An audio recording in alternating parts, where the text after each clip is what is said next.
এমন ভাবে ঘুম থেকে উঠলেন, ওইটা তিনি এমন ভাবে আসমানের দিকে তাকাইলেন, হাইরে আসমানের দিকে এমন সুন্দর আওয়াজ শোনা যায়। এই আওয়াজটা দেখার জন্য আব্দুল মুত্তালিব রাদিয়াল্লাহু তাআলা আনহু তিনি যেই মাত্র এমন ভাবে তাকাইলেন, তিনি তাকাইয়া দেখতেছেন আসমানে একটা সুন্দর আওয়াজ শোনা যায়। এই কিসের আওয়াজ হইল দেখার জন্য তিনি এমন ভাবে তাকাইলেন। তিনি আসমানের দিকে তাকাইয়া দেখতেছেন আসমানের ফেরেশতারা সুন্দর করে তাসবিহ পড়তেছেন, জবান খুলে কন্যা আল্লাহু আকবার। আব্দুল মুত্তালিব ডাক দেয়, কই পৃথিবীর মানুষ, ও পৃথিবীর মানুষ, আমি যেই মাত্র আমি ঘুম থেকে উঠলাম, আমি এমন ভাবে ঘুম থেকে ওইটা দেখতেছি আওয়াজটা কিসের। এবার আমি যখন আসমানের দিকে এমন ভাবে তাকাইছি, আমি তাকাই দেখি ফেরেশতারা এমন ভাবে সুন্দর কইরা, তারা এমন ভাবে নবীর আগমনের উপলক্ষে তারা সুন্দর করে তাসবিহ পাঠ করতেছে, আর এমন ভাবে তারা ঘুরতেছে আর বলতেছেন আহালান সাহালান মারহাবা মারহাবা। এরপর নবীর দাদা হযরত আব্দুল মুত্তালিব রাদিয়াল্লাহু তাআলা আনহু তিনি এমন ভাবে শুধু দেখেন না, এবার তিনি তাকায়া দেখতেছেন মা আমেনার ঘরের ভিতরে, ঘরের টিনের চালের উপরে, মা আমেনার ঘরের চালের উপরে অর্থাৎ ঘরের উপরে দেখতেছেন একটা সুন্দর মেঘ দেখা যায়। কি সুন্দর মেঘ! মেঘ তো দেখতে কালো দেখা যায়, কিন্তু মা আমেনার ঘরের চালের উপরে দেখলাম একটা মেঘ দেখা যায়, কিন্তু এই মেঘটা তো কালো কোনো মেঘ নয়, এই মেঘটা থেকে একটা নূর বাহির হইতেছে। এবার আব্দুল মুত্তালিব বলে, আমি কি দেখতেছি? আল্লাহু আকবার বলেন। আব্দুল মুত্তালিব ডাক দিয়া বলে, আমি তো আর অন্য রাতের বেলা এরকম কোনো কাহিনী দেখি নাই, আজকে কেন আমি এমন কাহিনীগুলা দেখতেছি। এবার আব্দুল মুত্তালিব ডাক দেয়, কই পৃথিবীর মানুষ, আমি যেই মাত্র মা আমেনার ঘরের দিকে তাকাইলাম, আমি তাকাইয়া দেখতেছি আমার পুত্রবধূর ঘরের উপর একটা নূরের মেঘ দেখা যায়। এই মেঘের নিচে আবার সুন্দর কতগুলো পাখি এমন ভাবে ঘুরতেছে আর ঘুরতেছে আর বলতেছে না হালান সাহালান মারহাবা মারহাবা, জবান খুলে কন্যা সুবহানাল্লাহ। এরপর আব্দুল মুত্তালিব ডাক দিয়া কই, এরপর আমি অত্যন্ত বিমুখ হয়ে গেলাম, আমি অত্যন্ত বই পাইয়া গেলাম, হাইরে এটা আমি কি দেখতেছি। এবার হঠাৎ করে আব্দুল মুত্তালিব যেই মাত্র তিনি এইগুলা দেখতেছেন, কে যেন বলতেছে, ও পৃথিবীর মানুষ, ও পৃথিবীর মানুষ, এখন এই মুহূর্তে একজন নবী দুনিয়াতে আগমন করেছেন, যিনি আমার আল্লাহ দুনিয়াতে আগমন করিয়েছেন, যিনি হলেন কুল কায়নাতের নবী, যিনি হলেন রহমতের নবী। ওয়ামা আরসালনাকা ইল্লা রাহমাতাল লিল আলামিন।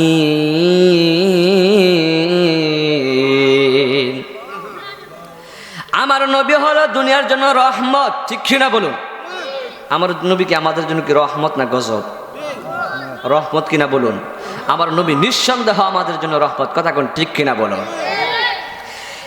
এরপর আব্দুল মুত্তালিব ডাক দিয়ে বলে, আমি যখন শুনলাম কে যেন বলতেছে, ও পৃথিবীর মানুষ, এই মুহূর্তে এমন একজন নবী দুনিয়াতে আগমন করেছেন, যিনাকে যদি আমার আল্লাহ না বানাইতেন তাহলে আমার আল্লাহ আসমান বানাইতেন না, যিনাকে যদি আমার আল্লাহ দুনিয়াতে আগমন না করাইতেন তাহলে আমার আল্লাহ জমিন বানাইতেন না, ফেরেশতা বানাইতেন না, জিন বানাইতেন না, পশু পাখি বানাইতেন না, গাছপালা তরুলতা নদী নালারে বাহবা আমার আল্লাহ কোনো কিছুই বানাইতেন না। এবার হযরতে আব্দুল মুত্তালিব যখন এই কথাটা শুনলেন, হঠাৎ করে তিনি এমন ভাবে তাকায় দেখতেছেন কতগুলা মূর্তি ছিল, মূর্তিগুলাও এমন ভাবে সেজদায় পড়ে গেছে। সুবহানাল্লাহ না? আব্দুল মুত্তালিব বলে, আমি কিছু মূর্তি দেখলাম, যখন আমি শুনতে পাইলাম এমন একজন নবী দুনিয়ার ভিতরে আগমন করেছে, আমি সঙ্গে সঙ্গে দেখলাম এই কথাটা বলতে দেরি হয়েছে। আমি যখন মূর্তির দিকে তাকাইলাম, আগে কিন্তু অনেক মূর্তি ছিল, আমি যখন মূর্তির দিকে তাকাইলাম দেখলাম মূর্তিগুলো এমনভাবে সেজদায় ফিরা রয়েছে। আল্লাহু আকবার বলেন। এরপরে আমি দেখলাম, আমি যখন কাবা ঘরের দিকে তাকাইলাম আমি দেখতেছি কাবা ঘরটা কোন এই দিক দিয়ে হেলতেছে, আবার কাবা ঘরটা কোন এই দিক দিয়ে হেলতেছে। নবীর আগমনে কাবা ঘর খুশি হইয়া ওই দিকে হেলতেছে, আবার ওই দিকেও হেলতেছে। আব্দুল মুতালিব এইগুলা দেখা, আব্দুল মুতালিব তিনি এমন ভাবে জ্ঞান হারায় ফেলাইছে, হাই রে এইগুলো আমি কি দেখতেছি, অন্য অন্য রাতের তুলনায় তো আজকে রাতটা অন্যরকম যাইতেছে কেন? এবার ডাক দিয়া আব্দুল মুতালিব 1 ঘন্টা চইলা গেল, 2 ঘন্টা চইলা গেল, 3 ঘন্টা চইলা গেল, এরপরও তার হুঁশ ফিরতেছে না। মানুষ যখন অজ্ঞান হয়ে যায় সহজে তাড়াতাড়ি হুঁশ হয় না, তখন একদিন 1 ঘন্টা 2 ঘন্টা চলে গেল, প্রায় অনেক কান চইলা গেল, এরপরও আব্দুল মুতালিবের জ্ঞান ফিরতেছে না। হঠাৎ করে জ্ঞান ফিরেছেন। এবার আব্দুল মুতালিব জ্ঞান ফিরার সঙ্গে সঙ্গে এবার খেয়ে যেন বলতেছে, ও কুরাইশ বংশের লোকেরা, তোমরা কোনোদিন বই পাইও না, তোমাদের মনের ভিতরে একটা সাহস নাও, তোমাদের মনের ভিতরে একটা ভল নাও। এবার আব্দুল মুতালিব যেই মাত্র এই কথাটা শুনলেন, এবার তার মনের ভিতরে এমন একটা সাহস নিলেন। এবার সাহস নিয়া আব্দুল মুতালিব বলে, আমি যখন সাফা ওয়াল মারওয়া ওই পাহাড়ের দিকে যখন আমি তাকাইলাম আমি দেখতেছি সাফা ওয়াল মারওয়া পাহাড়টা তরতর করে কাঁপতেছে। সুবহানাল্লাহ না? আব্দুল মুতালিব বলেন, আমি জ্ঞান ফিরার পরে আমি তাকাইয়া দেখলাম সাফা ওয়াল মারওয়া, যারা এটা হাজে আসেননি, কেউ হজ করতে গেছেন না এখানে? কেউ আসেননি এমন? কেউই গেছেন না? আচ্ছা, যাই হোক, যারা হজ করতে গেছে তারা দেখেছে যে সাফা ওয়াল মারওয়া পাহাড়টা কত বড়। এবার আব্দুল মুতালিব বলে, আমি যেই মাত্র আমার সন্তান উলঙ্গ অবস্থায় আসে না, আমার সন্তানের চোখে দিলে দিয়ে আছিল সুরমা, আমার সন্তানের শরীরে আছিল কাপড়। আল্লাহু আকবার না? ডাক দিয়া কয়, ও পৃথিবীর মানুষ, ওহো পৃথিবীর মানুষ, আমার সন্তান দুনিয়াতে আর 10টা ছেলের মতো আসে না। আমার সন্তান যখন দুনিয়াতে এসেছে, আমার সন্তান দেখলাম কাপড় পরিধান অবস্থায় দুনিয়াতে এসেছে। এরপরে আমি দেখতেছি আমার সন্তানের চোখের মধ্যে সুরমা দেওয়া। আমি দেখলাম অন্য অন্য মায়েরা যখন সন্তান প্রসব করে, অন্য অন্য মায়েরা যখন সন্তান প্রসব করে, তখন সন্তান যদি প্রসব করার পরে কান্না না করে তাহলে সবার মনে একটা দ্বিধা বন্দিত থাকে, আই রে আমার সন্তানটা কি ব্যাক হয়ে গেছে নাকি? সন্তান দিয়ে চিল্লি দেয় না, সন্তান দিয়ে কান্দে না, সন্তান দিয়ে কোনো কিছু করে না, তখন সবার ভিতরে একটা সন্দেহ জায়গা যায়, আই রে সে কি প্রতিবন্ধ হয়ে গেল নাকি? কথা কোন ঠিক না বেঠি? কোনো মহিলা যদি বাচ্চা জন্ম দেয় তখন দেখবেন সর্বপ্রথম কি করে?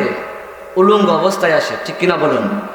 আসার পরে তখন দেখবেন আগে যে লোকটা তাকে দাইমা, তখন সে দেখে আগে বাবুরা সিল্লি দেয় কিনা, যদি সিল্লি না দেয় তখন সবার ভিতরে একটা সন্দেহ যে হায়রে বাবুরা সিল্লি দেয় না কে লিগে, কথা কেন ঠিক কিনা বলেন?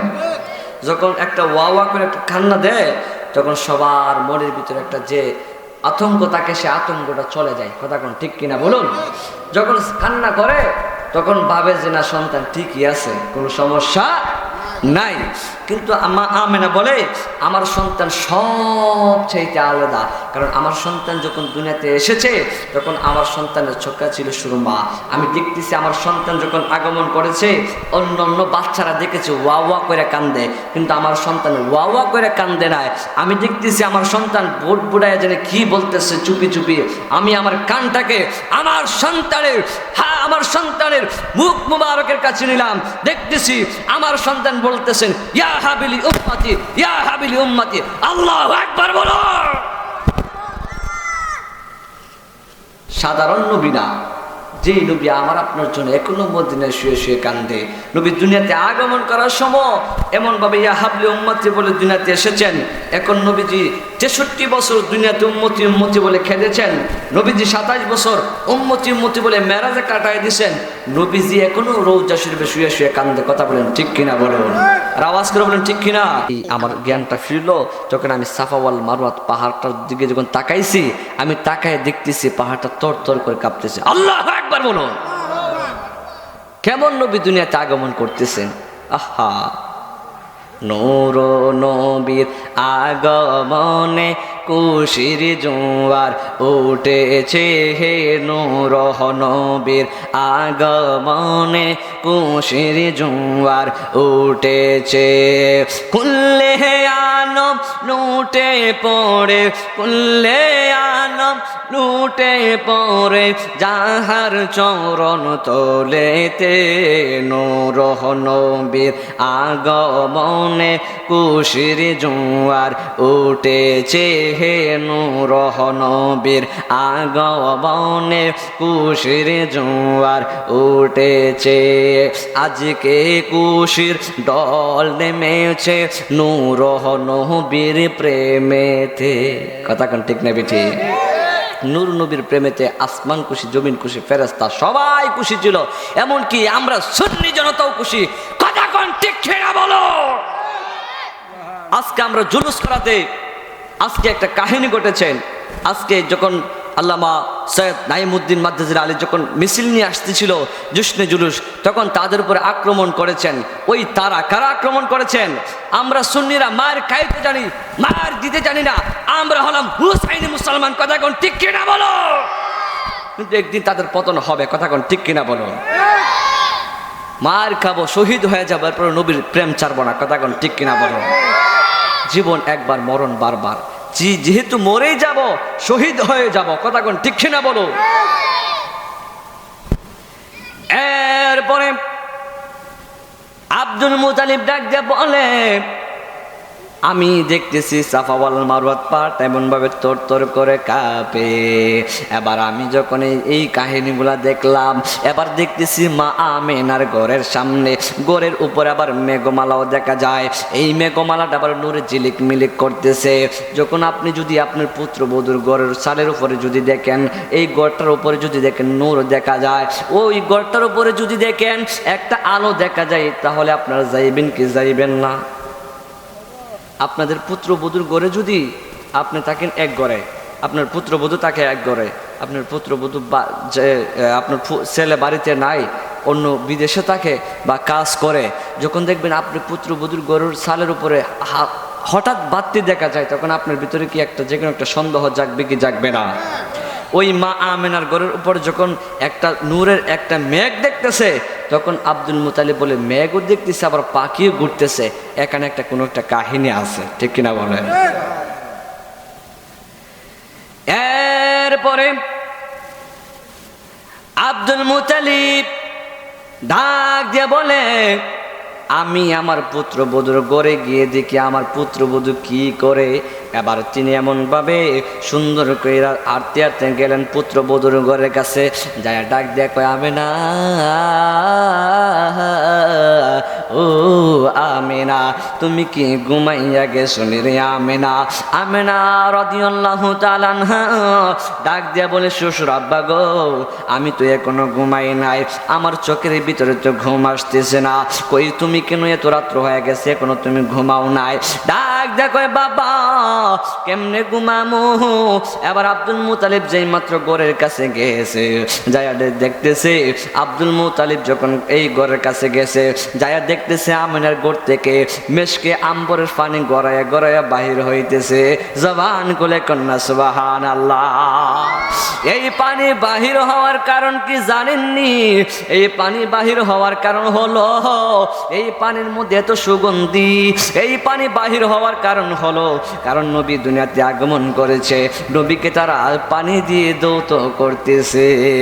জবান খুলে কন্যা সুবহানাল্লাহ। এবার এবার আব্দুল মুতালিব যেই মাত্র ঘরের কাছে গেল, যায়া দেখতেছে তার পুত্রবধূর ঘর থেকে পানি বাহির হইতেছে। এবার ডাক দিয়া কয়, আমেনা, ও আমেনা, তুমি কি এমন ঘুমাইয়া গেছো নে? কই না বাবা, আমি ঘুমাই নাই। এবার আমেনা যখন বলছে আমি ঘুমাই নাই, আব্দুল মুতালিব মা আমেনার ঘরের দরজাটা এমন ভাবে হালকা ফাঁকা করছে যাতে মা আমেনা কোনো টের না পায়।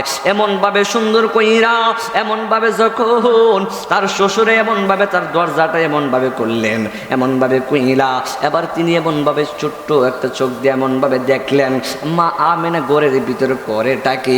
এত রাত হয়েছে ঘুমাই না, তার একটা কোনো কারণ আছে। এবার আব্দুল মুতালিব যখন ঘরের দরজাটা সুন্দর করে এমন ভাবে উকি দিয়ে দেখতেছে মা আমেনা ঘরের ভিতরে করে কি, এবার তাকায়া দেখে গো মা আমেনার চেহারার মধ্যে এতদিন একটা নূর জলক মলক করতো, কিন্তু আজকে তো নূরটা কেন জলক মলক করে না। এবার আব্দুল মুতালিব সুন্দর করে উকি মাইরা সুন্দর করে যেই মাত্র তিনি এমন ভাবে দরজা দিয়ে দেখছেন, দেইকা তিনি এমন ভাবে দরজার কাছ থেকে চলে এলেন। আয়েশা ডাক দিয়া কয়, আমেনা, ও আমেনা, এতদিন তোমার চেহারার ভিতরে আমি এত নূর দেখলাম, আজকে কেন তোমার চেহারার ভিতরে নূর নাই গো? তোমার নূরটা কোথায় চলে গেল? এবার ডাক দিয়া কই, বাবা, এই নূরটা তো আমার ছিল না। ও শ্বশুর আব্বা, ও শ্বশুর আব্বা, আব্বা গো, এতদিন যে নূরটা ছিল এই নূরটা তো আমার ছিল না, এই নূরটা ছিল নূরে মুহাম্মাদি। এই নূরটা কিছুক্ষণ আগে দুনিয়াতে আগমন করেছে। আর জোরে কন্যা সুবহানাল্লাহ। নূর নবীর আগমনে, জিন্দা নবীর আগমনে আনন্দিত ত্রিভুবন, উল্লাসে মাটিয়া উঠে পেয়ে হে নবী, সাউন্ড না, উল্লাসে মাটিয়া উঠে পেয়ে নবীর দো চরণ। নূর নবীর আগমনে, জিন্দা নবীর আনন্দিত ত্রিভুবন, উল্লাসে মাটিয়া উঠে পেয়ে হে নবীর দো চরণ, উল্লাসে মাটিয়া উঠে দো চরণ। নারে তাকবীর, আল্লাহু আকবার, নারে রিসালাত, ইয়া রাসূলুল্লাহ। নূর নবীর আগমনে, জিন্দা নবীর আনন্দিত ত্রিভুবন, উল্লাসে মাটিয়া উঠে পেয়ে হে নবীর দো চরণ, উল্লাসে মাটিয়া উঠে দো চরণ। যাই হোক, ওই দিকে গেলাম না, আলোচনার সময় কম। এবার আব্দুল মুতালিব ডাক দিয়া কয়, আমেনা, ও আমেনা, তুমি তোমার নূরটা কোথায় চলে গেল? এবার আমেনা ডাক দিয়া কয়, শ্বশুর আব্বা, ও শ্বশুর আব্বা গো, এতদিন যে নূরটা ছিল এই নূরটা তো মূলত আমার ছিল না, এই নূরটা ছিল আমার সন্তানের নূর। এই নূরটা কিছুক্ষণ আগে নূরটা বাহির হয়ে গেছে। এবার ডাক দেয় কয়, আমেনা, ও আমেনা, তুমি তো ঠিক আছো নি? কই বাবা, আমি ঠিক আছি। কই তোমার কোনো সমস্যা হইতেছিনি? কই না, আমার কোনো সমস্যা হয় না। ও আমি তাহলে তোমার ঘরের ভিতরে আসতে চাই।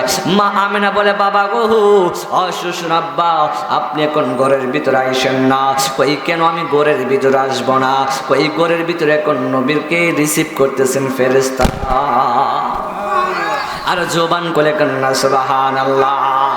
আবার ডাক দেয়া কয়, আমেনা, আমি কেন ঘরের ভিতরে আসবো না? ডাক দিয়া কই, বাবা, আপনি ঘরের ভিতরে আইসেন না, কারণ ঘরের ভিতরে ফেরেশতারা আমার সন্তানকে তারা রিসিভ করতেছে। এখন যদি আপনি ঘরের ভিতরে ঢোকেন তাহলে ঘরের ভিতরে সমস্যা হইতে পারে। এবার আব্দুল মুতালিব বলে, মা আমেনাকে আমাকে অপমান করলো নাকি? আমি শ্বশুর হইয়া আমি আমার নাতিকে দেখতে পারতাম না। এবার ডাক দিয়ে কই, আব্বা গো, কিন্তু আপনি তো দেখতে পারবেন, সারা জীবন তো আপনার নাতিরে আপনি দেখতে পারবেন। আপনি আজকের দিনটা একটু রেস্ট নেন না, তারা তাদের কাজ কইরা চইলা যাক, এরপরে তো আপনি আপনার নাতিরে দেখতেই পারবেন। এবার আমেনা যেই মাত্র এই কথা বললেন, এবার আব্দুল মুতালিব মনে মনে কই, না, আমার নাতি দুনিয়াতে আসছে, আমি আমার নাতির আগে দেখতাম না, কেডা দেখবো? যখন দুনিয়াতে যদি পুত্র সন্তানের ঘরে যদি কোনো ছেলে সন্তান হয়, দাদা খুশি হয় না বেজার হয়? প্রত্যেকটা দাদা খুশি হয় যে তার ছেলের নাতনিকে দেখার জন্য। কথা কারণ ঠিক কিনা বলে? এরপরে আমেনা ডাক দেয়া কয়, বাবা যেহেতু আপনার এই নাতি আপনি দেখতে পারবেন, কিন্তু আজকে তাদের কাজটা তারা কইরা যাক। এবার আব্দুল মুতালিব ডাক দিয়ে কই, না, মনে মনে কইতেছে, না, আমি আমার দাদু মনিরে দেখব, আমি আমার নাতির দেখব। এবার যেই মাত্র ঘরের ভিতরে ঢুকবে গো, যেই মাত্র জোর করে ঘরের ভিতরে ঢুকতে চাইতেছে, এবার একটা ফেরেশতা ভয়ঙ্কর চেহারা নিয়া ডাক দিয়ে কই, আপনি ঘরের ভিতরে ঢুকেন না। কই, আমি কেন ঘরের ভিতরে ঢুকবো না? আমি আবার নাতিরে দেখবো, আমি আবার কেউরে জিঙ্গাইতে হইব নি। এবার ডাক দেখেন, না, এখন মুহাম্মদের কাজ চলতেছে, আপনি ঘরের ভিতরে ঢুকেন না। যেই মাত্র ঢুকতে চাইছিল আর ফেরেশতারা ধাক্কা দিয়ে বলছে আপনি ঘরের ভিতরে ঢুকেন না, কারণ ওই দিক দিয়ে আমার নবী রাহমাতুল লিল আলামিন দুনিয়াতে আগমন করেছে। ওই আগমন করাতে জান্নাত থেকে মরিয়ম হাওয়া আয়েশা রিসিভ করতেছে। আর জবান কোলে কন্যা সুবহানাল্লাহ। মা আমেনা বলে গো, মা আমেনা বলে, ওই দিন আমি নিঃসন্তান, আমি প্রসব করেছি, আমি নিঃসন্তান, আমার নিঃসন্তান আমি গর্ভে ধারণ করেছি। আমার সন্তান দুনিয়াতে কিভাবে আসলেন একমাত্র আমি জানি। কিভাবে আসলেন, কি এমন অলৌকিক ঘটনা ঘটাইলেন একমাত্র আমি জানি। এবার ডাক দেখো আমেনা, ডাক দেখো পৃথিবীর মানুষ, আমার সন্তান যখন দুনিয়াতে আসে আর 10টা সন্তানের মতো না। আমি কত জায়গায় দেখেছি, কত কত মহিলা দেখেছি, কত মহিলা বাচ্চা প্রসব করেছি, কিন্তু বাচ্চা যখন প্রসব দিছে কিন্তু বাচ্চাটা উলঙ্গ অবস্থায় এসেছে। আমি নিজ চোখে দেখছি কত মানুষ সন্তান জন্ম দিয়েছে, কিন্তু সন্তানটা উলঙ্গ অবস্থায় এসেছে। আমি নিজ চোখে দেখেছি কত মানুষ সন্তান জন্ম দিয়েছে, সন্তান কান্নাকাটি করে, কিন্তু সব চাইতে হলো আলাদা আমার সন্তান দুনিয়াতে এসেছে। মা আমেনা ডাক দেয়া কয়, আমি আমার সন্তান যখন দুনিয়াতে এসেছে আমার সন্তান কোনো কান্নাকাটি করে না।